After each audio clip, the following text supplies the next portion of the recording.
याच्यानंतर पुढचा पार्ट आहे तो आहे मॅन्युरिंग. मॅन्युरिंग ह्या शब्दाचा अर्थ आहे खत देणे, मॅन्युअर्स. तर ठीक आहे, कसं तर खतं कशा पद्धतीने दिली जातात बघा, की FIM और कंपोस्ट 6 to 8 टन्स पर हेक्टर्स. तर काय केलं जातं की हेक्टरी 6 ते 8 टन शेणखत दिलं जातं. For rainfed crops, rainfed crops म्हणजे जे पावसाच्या पाण्यावरती येतात त्याच्यासाठी 6 ते 8 टन त्याला आपण कंपोस्ट किंवा FIM आपण म्हणू, त्याला शेणखत म्हणू. त्याच्यानंतर 8 ते 10 टन प्रति हेक्टर फॉर इरिगेटेड क्रॉप, ज्या ठिकाणी आपण पाणी दिलं जातं त्याला त्या ठिकाणी 8 ते 12 टन या ठिकाणी शेणखत दिलं जातं. Add to the soil at the time of preparation of land. तर ज्यावेळेस आपण जमीन त्यासाठी आपण तयार करत असतो, आपण शेती तयार करत असतो, त्यावेळी जवळजवळ 6 ते 8 टन शेणखत घातलं जातं. रेनफेड म्हणजे काय, की ज्या पावसाच्या ह्याच्यावरती येणारे क्रॉप्स असतात ते रेनफेड्सवरती. त्याच्यानंतर 8 ते 12 टन जे इरिगेटेड म्हणजे ज्या ठिकाणी आपण पाणी देण्याची सुविधा उपलब्ध आहे अशा ठिकाणी 8 ते 12 टन शेणखत दिलं जातं. काही ठिकाणी बघा की 6 ते 8 टन किंवा 8 ते 12 टन एवढं शेणखत आपण पहिल्यांदा देत असतो ज्यावेळेस बेड तयार करणे किंवा जमीन आपण जे क्षेत्र आहे ते क्षेत्र तयार करण्याच्या कालावधीमध्ये. त्याच्यानंतर नेक्स्ट काय म्हटलं, the fertilizer dose depends upon the variety, soil and irrigation facility. तर आपल्याला जी फर्टिलायझर्स आहे, जे आपण खताची जी मात्रा देणार आहे, तर आपण कोणती व्हरायटीज आहे, कोणती या ठिकाणी त्याची जात कोणती आहे, ह्याच्यावरती त्याचं हे सर्व गोष्टी अवलंबून असतील. तर व्हरायटीज कोणती आहे त्याच्यावरती आपल्याला कितपत खताची मात्रा द्यायची आहे ते त्याच्यावरती अवलंबून असेल.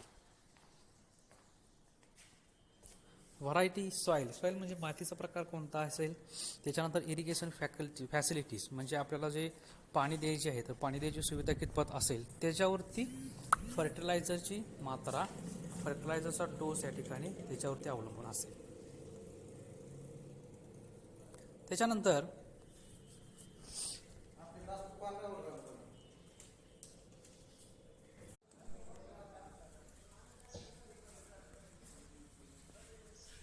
तर आपल्याला मॅन्युरिंग ह्याचा अर्थ आहे खतं देणे. तर खतं कशा पद्धतीने दिली जातात त्या संदर्भात आपण माहिती बघतोय. तर FIM म्हणजे जवळजवळ 6 ते 8 टन या ठिकाणी आपण शेणखत दिलं जातात रेनफेडमध्ये. आणि इरिगेटेडमध्ये ज्या ठिकाणी आपण पाणी देऊ शकतो तर त्या ठिकाणी 8 ते 12 टन शेणखत या ठिकाणी दिलं जात असतं. त्याच्यानंतर काय म्हणलं की हे जे फर्टिलायझरचा डोस आहे, जे खताची जी मात्रा आहे, तर खताची मात्रा आपण कशा प्रकारची सॉईल आहे, माती कशा प्रकारची आहे, त्याच्यानंतर कोणत्या जातीचं आपण पीक घेत आहोत, तर ह्या गोष्टीवरती, त्याच्यानंतर इरिगेशन फॅसिलिटीज, त्याच्यात पाणी कशा पद्धतीचं आपण देऊ शकतो, या गोष्टीवरती खताची मात्रा अवलंबून असते. त्याच्यानंतर नेक्स्ट बघा की the recommended dose in Maharashtra state.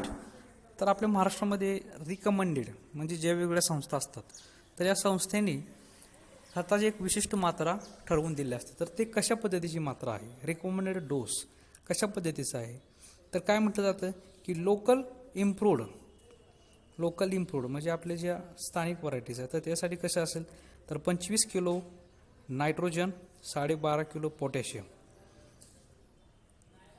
12.5 kilo phosphorus. तर 25 किलो नायट्रोजन आणि 12.5 किलो फॉस्फरस अशा पद्धतीची खताची मात्रा असेल.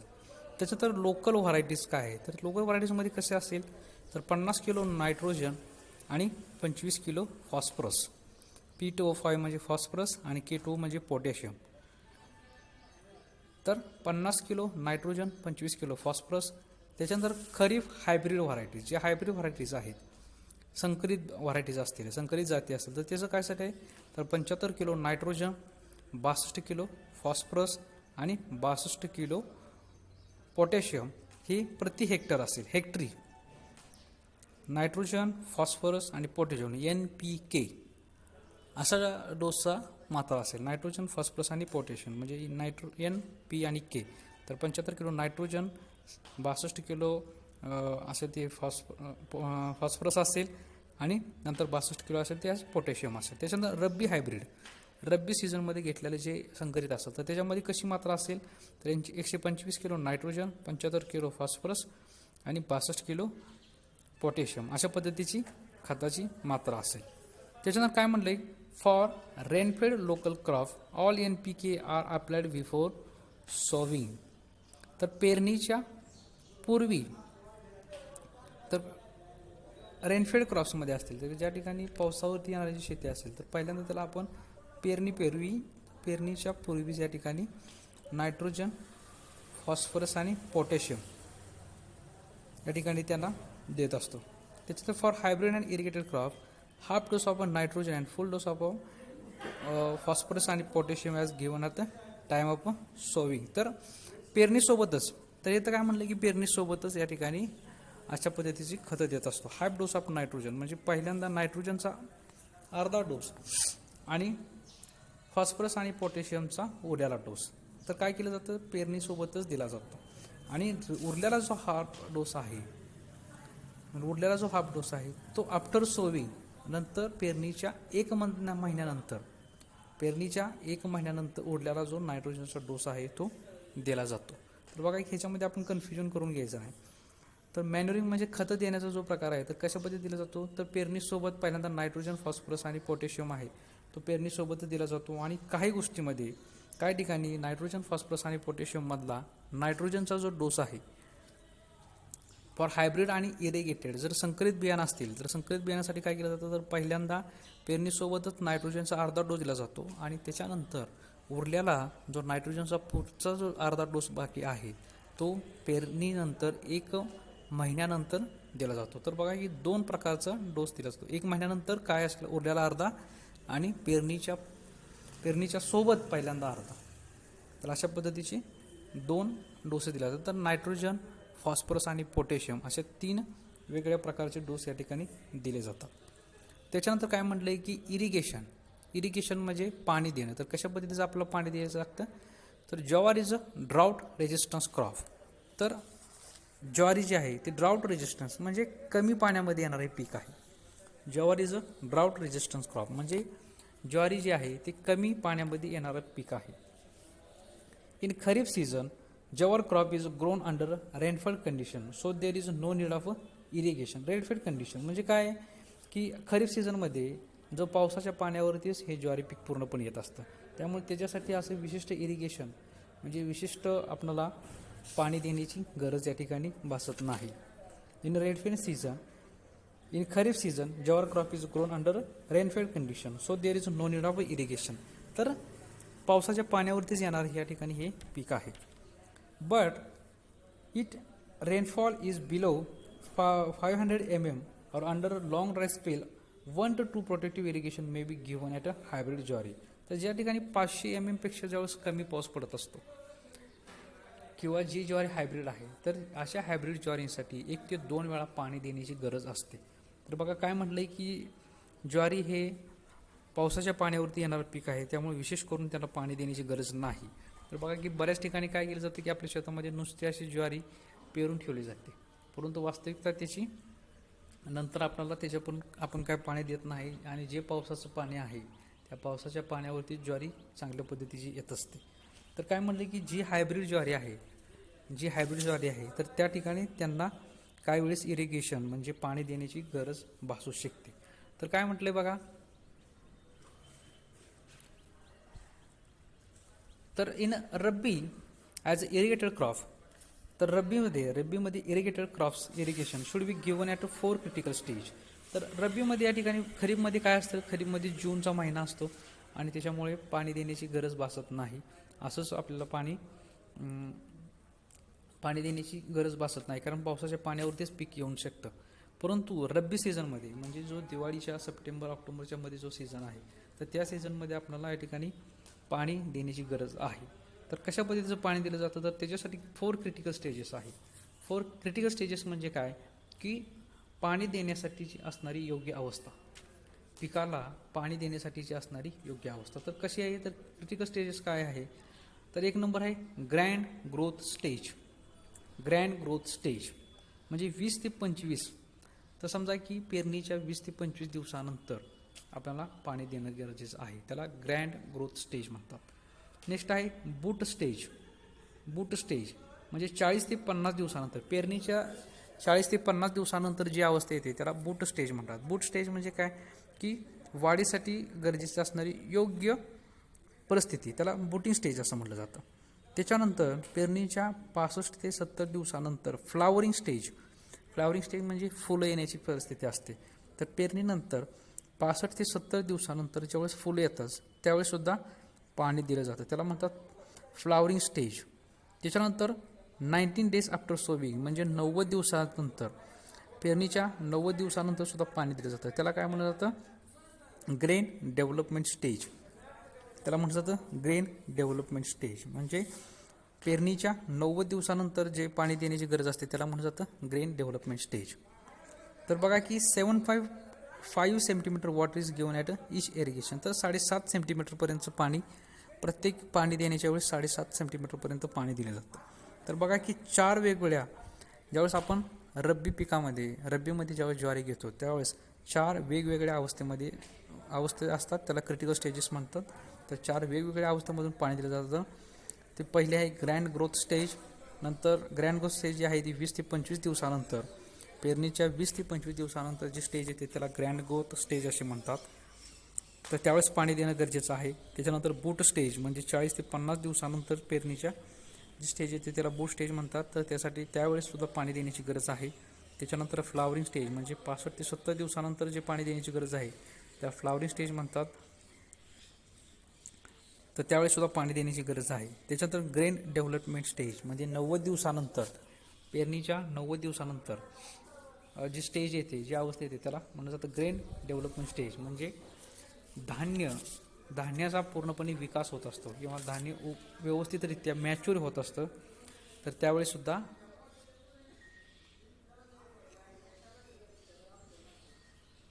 पाणी देण्याची गरज आहे. त्याच्यानंतर बघा हार्वेस्टिंग अँड थ्रेशिंग. हार्वेस्टिंग म्हणजे काढणी आणि थ्रेशिंग म्हणजे मळणी. हार्वेस्टिंग अँड थ्रेशिंग म्हणजे काढणी आणि मळणी संदर्भात आपण माहिती घेत आहोत. Harvesting and threshing. एक नंबर काय म्हणलं बघा, तर हार्वेस्टिंग अँड थ्रेशिंगमध्ये hybrid jowar varieties are mature in 100 to 115 days after sowing. तर 100 ते 115 दिवसानंतर संकरित ज्वारी आहे ती 100 ते 115 दिवसानंतर ती पूर्णपणे मॅच्युअर होत असते. 100 ते 115 दिवसानंतर ती पूर्णपणे मॅच्युअर म्हणजे पूर्णपणे ती तयार होत असते.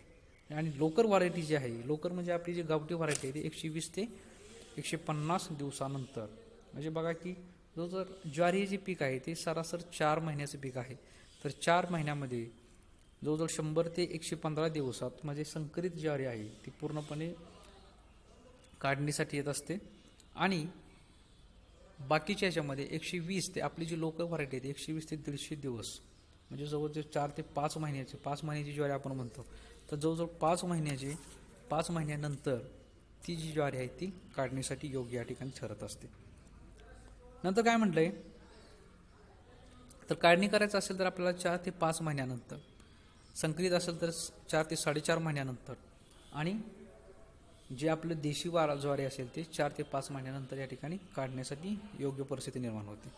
Harvesting is done when crop looks ripe yellow and moisture content of a grain is below 40 pieces. म्हणजे जे काय म्हटलं, तर जी harvesting is done when crop looks ripe yellow, तर काय असतं की ज्यावेळेस पूर्णपणे जी पानं असतात ती पिवळी पडतात. तसेच ज्वारीसुद्धा पूर्णपणे बऱ्याचपैकी वाळल्यासारखी दिसून येते, पानं पूर्णपणे पिवळी पडतात. तर अशा वेळेस हार्वेस्टिंग म्हणजे आपण काढणी करत असतो. The lower leaves get dried and dropped down. तर पाणी जे खालची पानं आहेत ते काय, त्या ताटाची जी खालची पानं आहे ते पूर्णपणे ड्राय म्हणजे पूर्णपणे वाळून जातात. आणि ड्रॉप्ड डाऊन, तर काय वेळेस काय ठिकाणी ते पूर्णपणे वाळून खालीसुद्धा पडून जातात. तर अशा वेळेस आपल्याला काढणी करायची आहे. The lower leaves get dried and dropped down. तर पूर्णपणे पानं जे आहेत ते पूर्णपणे ड्राय म्हणजे वाळून जात असतात. It is harvested by cutting the plant near the ground by pulling out the plants. तर काय म्हटलं जातं की आपण काय केलं तर हार्वेस्टिंग करताना काय आहे त्याची काढणी कशी करत असतो तर आपण विळ्याने सुद्धा ज्वारी खालून कट करत असतो. विळ्याने ज्वारी कट करत असतो तर काही ठिकाणी ती उपसून काढली जाते आणि काही वेळेस विळ्याने सुद्धा काढली जाते. तर ती आली ज्वारीची काढणी. विळ्याने काढणी केली जाते त्याला आपण हार्वेस्टिंग किंवा काढणी असं म्हणत असतो. तेच तर काय केलं जातं की the harvested plants are dried in to field for 4 to 5 days. तर ज्यावेळेस आपण त्या पेंड्या असतात तर पेंड्या काय केलं जातं की आपण 4 ते 5 दिवसासाठी त्या पेंड्या आपण या ठिकाणी वाळवून ठेवत असतो. 4 ते 5 दिवस अशा नुसत्या पसरून ठेवल्या जातात आणि ते 4 ते 5 दिवसानंतर dried in a field for 4 to 5 days म्हणजे 4 ते 5 दिवसासाठी त्याच्यामध्ये वाळवून ठेवले जातात. आणि त्याच्यानंतर and ears are taken out and carried in to the threshing yard.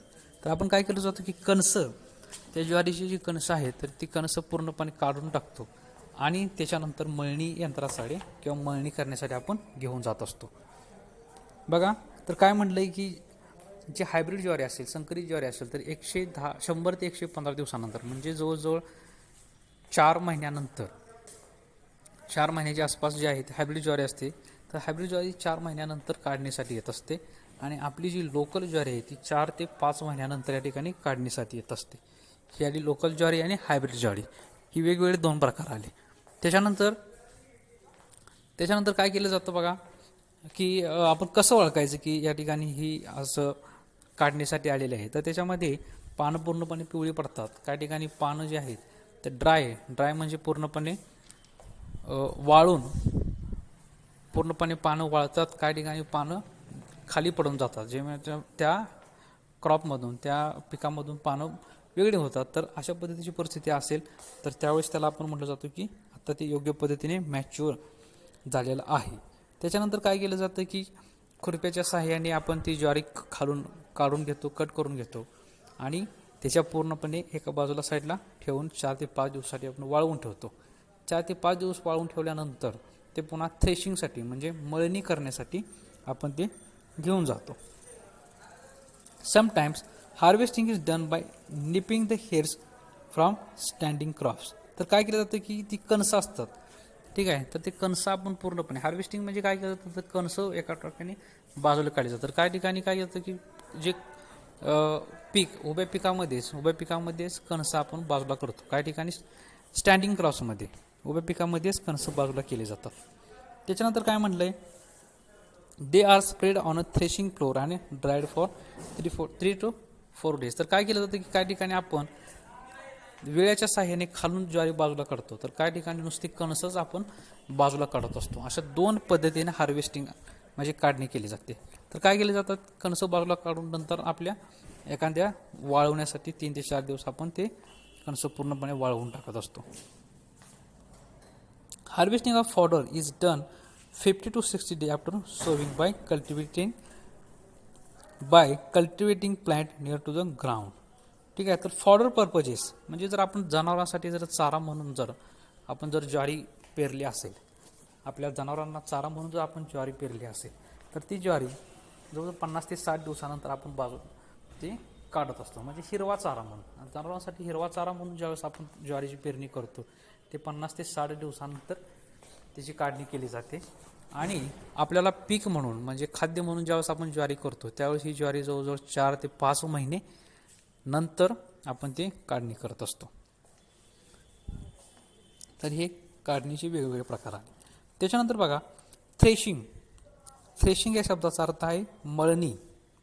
हे लक्षात ठेवायचं आहे की थ्रेशिंग म्हणजे मळणी. थ्रेशिंग या शब्दाचा अर्थ आहे मळणी. तर बघा काय म्हणले की it is done either by trampling ear heads under the feet of a bullock or rotating empty cart load or stone roller. तर काय केलं जातं की काय ठिकाणी थ्रेशिंग काय अशा पद्धतीने केलं जातं तर काय ठिकाणी ती जी आहे ती पूर्णपणे कणसं बाजूला काढली जातात आणि त्याच्यामध्ये trampling under the feet of a bullock. तर जे बैलाच्या साह्याने सुद्धा काही ठिकाणी मळणी केली जाते. बैलाच्या साह्याने सुद्धा मळणी काही ठिकाणी केली जाते बघा. तर आपल्याकडे रेग्युलरली काय म्हणलं तर द थ्रेशर मटेरियल इज विनोड आणि ग्रेन इज सेपरेटेड बाय चाप. तर काय केलं जातं की बऱ्याच ठिकाणी बैलाच्या साहाय्याने म्हणजे बैलांना त्याच्यावर तुडवायला लावून अशा पद्धती सुद्धा मळणी केली जाते. आणि ते जे ज्यावेळेस धान्य बाजूला पडतात तर ते धान्य आपण वाऱ्यावरती धरून वाऱ्याला धरून या ठिकाणी बाजूला करत असतो.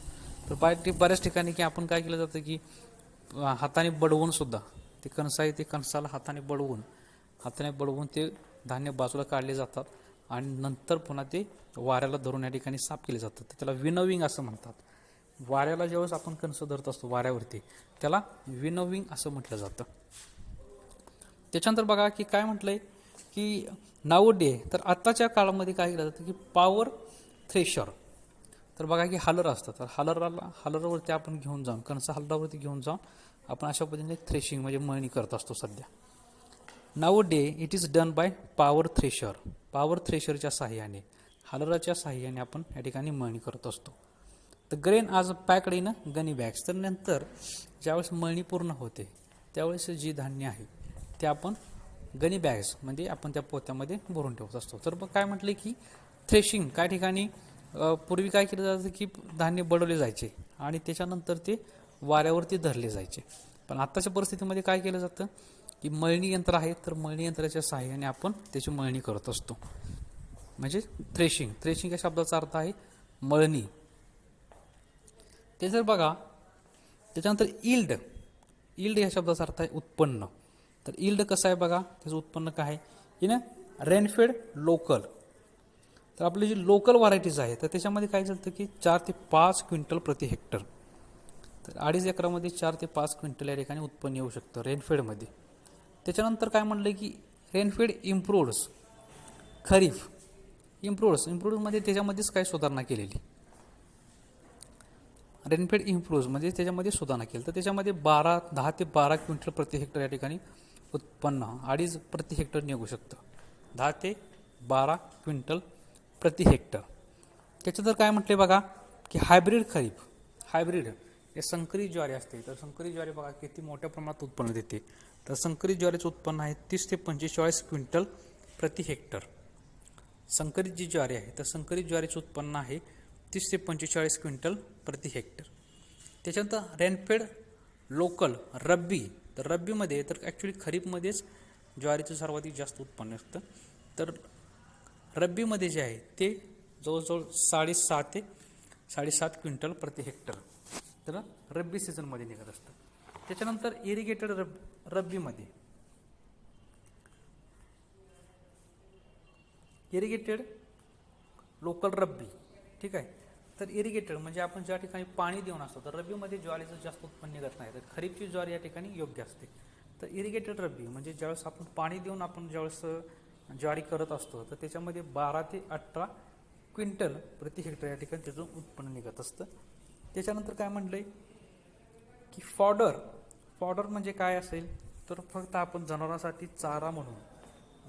चारा म्हणून ज्यावेळेस ज्वारी करतो त्यावेळेस त्याचं उत्पन्न किती निघेल 20 ते 35 टन प्रति हेक्टर. जनावरांचा चारा म्हणून ज्यावेळेस आपण तर 50 ते 60 दिवसासाठीच आपण ती आपल्या शेतामध्ये ज्वारी ठेवत असतो. तर त्याचं उत्पन्न निघेल किती 20 ते 35 टन प्रति हेक्टर. तर ratio of grain to fodder कळबा. तर ठीक आहे. तर त्याच्यामध्ये समजा तर काय असतं की बऱ्याच ठिकाणी 1:3 किंवा 1:3.5. तर काय त्या ठिकाणी त्या कळबामधून सुद्धा बऱ्याच वेळा ज्वारी निघत असते किंवा ग्रेन निघत असतात. तर त्याचं किती रेशो 1:3 रेशो अशा पद्धतीने निघत असतात. तर त्याचं काय तो विशेष नाही महत्त्वाचं. तर फॉडर पर्पजेस म्हणजे फक्त जनावरांचा चारा म्हणून ज्यावेळेस आपण ज्वारी करतो तर त्याचं 20 ते 35 टन प्रति हेक्टर या ठिकाणी त्याचं उत्पन्न निघू शकतं. तर हे आलं ज्वारीच्या संदर्भात ही माहिती.